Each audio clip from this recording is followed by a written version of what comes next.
Bonjour tout le monde et bienvenue à l'émission. Aujourd'hui, on a décidé de recevoir une femme qui a décidé de devenir son propre patron en créant sa propre entreprise. Elle est notre nouvelle collaboratrice Tendance Mode. Je vous présente Sabrina Bernard. Sabrina, bienvenue. Merci. C'est le fun de te recevoir pour parler de ton nouveau bébé qui existe depuis maintenant 2 ans. Exact. Évolution Mode, tu l'as créé pour les magasineuses 101 ou encore pour les professionnels qui travaillent dans le milieu de la mode? En fait, c'est un petit peu les deux. Donc, Évolution Mode a démarré exactement, comme tu le dis, Véronique, en 2012 et a démarré pour le biais d'un objectif qui était commun, d'après moi, qui était le but de se regrouper en tant que professionnel du milieu de la mode. J'ai bâti, en fait, moi, quand j'ai débuté au tout début, je n'avais pas nécessairement de contact et de réseautage pour faire quelque chose dans le milieu de la mode à Sherbrooke, en Estrie. Et j'ai décidé de vouloir connaître ces gens-là, connaître les gens de l'industrie. J'ai démarré, en fait, avec Évolution Mode, j'ai démarré une plateforme web où je suis allée chercher des entrepreneurs, donc des boutiques, des designers, des stylistes de mode, tout plein de gens qui sont dans le milieu. Il y en a plus qu'on pense. Ah oui, il y en a vraiment beaucoup. Puis c'est pour ça, moi, à toutes les fois, à toutes les semaines, j'en découvre des nouveaux designers, des nouveaux stylistes.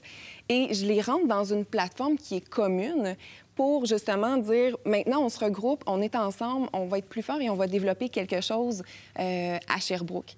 Donc, ça a été la première idée du réseau. Maintenant, on offre beaucoup de possibilités sur ce réseau-là. Donc, je promouvois beaucoup ces entreprises-là. On est rendu à 45 entreprises sur le réseau. Donc, toutes les gens du secteur, toujours. Et l'année prochaine, on a des nouveaux services. Donc, on est toujours en développement. C'est Évolution Mode. Et on va avoir des capsules web qui vont être diffusées sur le web pour faire refléter des entreprises, ainsi que d'avoir des 5 à 7 modes qui vont être super intéressants pour les gens de l'industrie. Éventuellement aussi, cette plateforme-là devient une ressource autant pour ses consommateurs que les professionnels. Et il y a aussi le côté événementiel, aussi avec des événements comme le Salon de la mode qui s'est tenu au printemps dernier, qui va revenir l'année prochaine. Exactement. En fait, après avoir eu autant de gens sur une même plateforme, je me suis dit que je devais aller un petit peu au-devant de ça, puis de faire quelque chose avec tous ces gens-là qui me faisaient confiance et qui voulaient se regrouper. J'ai démarré effectivement le premier Salon de la mode. Moi, je suis une passionnée vraiment d'événementiel puis de défilés de mode et tout ça. Donc, je me suis dit, puisqu'on veut avoir l'accessibilité aux consommateurs, aux visiteurs sur les produits qui sont québécois, qui sont des commerçants locaux, parce que ça peut être aussi des exportations, mais c'est des petites boutiques qui sont régionales. Je voulais créer, en fait, une fin de semaine shopping, une fin de semaine magasinage qui était intéressante, puis accessible. Exactement, accessible aux consommateurs. Puis, avec tout ça, en fait, j'ai mis des défilés de mode, des spectacles, puis je me suis dit, ça y est, on va l'appeler Salon de la mode. Ça va être vraiment super. Fait que c'est mon petit... Je voulais créer, en fait, mon Sherbrooke avec mon petit Montréal. Je voulais que ça devienne mon petit Montréal à moi, ma bulle de rêve au niveau de la mode. Pas besoin d'aller à l'extérieur. On peut tout retrouver ici même à Sherbrooke. Et Sabrina, pour ta première chronique, on va parler, parce que là, il faut parler de tendance mode. Oui. Tu vas nous parler de manteaux d'hiver. Comment est-ce que l'on fait pour bien choisir notre manteau?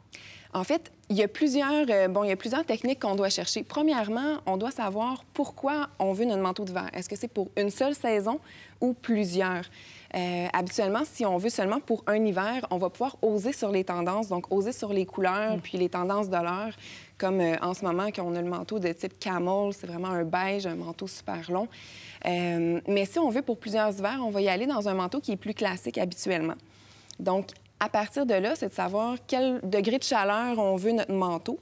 Est-ce qu'on veut qu'il soit super chaud, par exemple, dans le jargon des commerçants? On va parler d'un 90-10. Ce que c'est ça, c'est un 90 de composition de duvet, par exemple. Qui garde la chaleur. Exactement, parce que le duvet va garder beaucoup plus la chaleur que, par exemple, des manteaux de synthétique ou des manteaux de plumes. Le 90 va être de duvet et le 10 de plumes. Ça, c'est vraiment là, le manteau le plus chaud qu'on va retrouver. Le top du top. Oui, dans les bonnes qualités. Donc, je suis allée visiter, en fait, 2 boutiques qui sont spécialisés dans le manteau d'hiver, dont Diversi Manteau et J.A. Robert Manteau Fourrure. Quand je suis allée chez Diversi Manteau, justement, ce que Catherine, la propriétaire, me disait, dans la sélection d'un manteau, il ne faut pas se fier non plus sur, par exemple, le moins 30 degrés Celsius que les commerçants vont mettre dessus. Premièrement, le degré Celsius, c'est pas pareil pour tout le monde. Non, si c'est des gens plus frileux Exactement. que d'autres. C'est Alors, c'est pour ça que c'est peut-être important de regarder le pourcentage. Oui. On va regarder également ce qui est tendance pour cet hiver. Et on a deux modèles avec nous, Joanie et Ariane. Oui. Bon, on va voir ça tout de suite après la pause.